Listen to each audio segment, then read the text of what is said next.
ज़्यादातर लोगों को पता नहीं होता कि फ्यूचर ट्रेडिंग क्या होती है और इसके अलावा स्पॉट ट्रेडिंग क्या होती है। अगर आप इन शॉर्ट फ्यूचर और स्पॉट में डिफरेंस करना चाह रहे हैं तो ज़्यादातर जो स्पॉट ट्रेडिंग है उसमें सिर्फ बाइंग होती है, सेलिंग नहीं हो सकती। सेलिंग का मतलब ये नहीं कि आप उस एसेट के को बेच नहीं सकते, लेकिन उसको आप शॉर्ट नहीं कर सकते, ये स्पॉट ट्रेडिंग होती है। ज़्यादातर स्पॉट ट्रेडिंग में आप लेवरेज भी यूज़ नहीं कर सकते, ठीक है।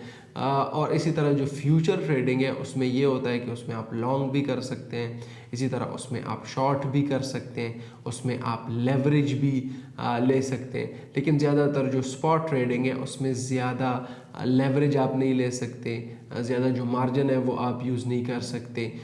स्पॉट ट्रेडिंग का जो बेनिफिट है वो ये है कि उसके साथ साथ इसमें डिफरेंस ये भी है कि जो स्पॉट ट्रेडिंग है उसमें आपके पास वो एसेट पड़ा होता है।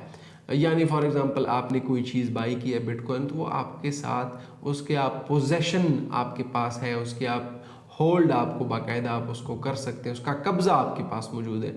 लेकिन फ्यूचर ट्रेडिंग में जो पोजीशन है, जो कब्ज़ा है, वो नहीं होता। अब मैं आपको एक एग्जांपल देता हूँ। स्पॉट ट्रेडिंग में तो ये होता है कि भाई मैंने बिटकॉइन ख़रीद लिया, बिटकॉइन मेरे पास पड़ा है, अगर उसकी वैल्यू बढ़ जाती है तो मुझे फ़ायदा है, अगर उसकी वैल्यू जो है वो कम होती है तो वो मेरे लिए ज़ाहिर सी बात है नुकसान है।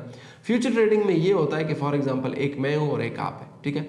आप जो है वो बाय कर रहे हैं और मैं सेल कर रहा हूँ, मेरा और आपका ऑर्डर मैच हो जाता है और हमारा ट्रेड जो है वो एग्जीक्यूट हो जाता है। अब क्या होगा, अगर मैंने बाय किया, आपने सेल किया, अगर मार्केट ऊपर जाता है तो आप जाहिर सी बात है लॉस में होंगे, मैं प्रॉफिट में हूँगा, और अगर मार्केट नीचे आता है तो फिर आप प्रॉफिट में है, मैं लॉस में हूँ। तो इसी तरह हम क्या कर रहे हैं, आपका लॉस मेरा प्रॉफिट है और मेरा लॉस आपका प्रॉफिट है।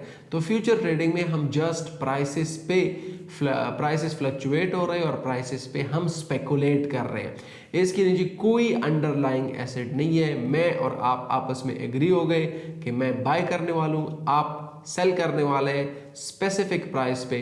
अब देखते हैं मार्केट ऊपर जाता है, नीचे जाता है, ऊपर जाता है, मेरे लिए फ़ायदा है, नीचे जाता है, आपके लिए फ़ायदा है। इसी तरह स्पॉट ट्रेडिंग में इस तरह नहीं होता। आप एक अंडरलाइंग एसेट को ख़रीदते हैं, बाकायदा उसके वो आपके पास पड़ा होता है, और जब जब उसके प्राइसेस ज़्यादा होते हैं, जाहिर सी बात है वो आपके प्राइसेस बढ़ गए, अगर प्राइसेस उसके कम हो गए तो फिर आपके लिए नुकसान है।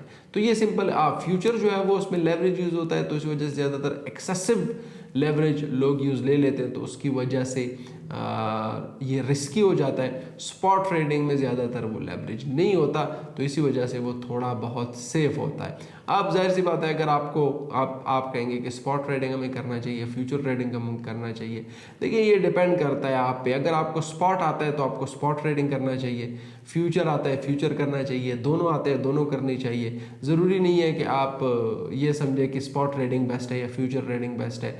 दोनों बेस्ट है अगर आपको आते हैं, और दोनों वर्स्ट है अगर आपको नहीं आते। Thank you very much.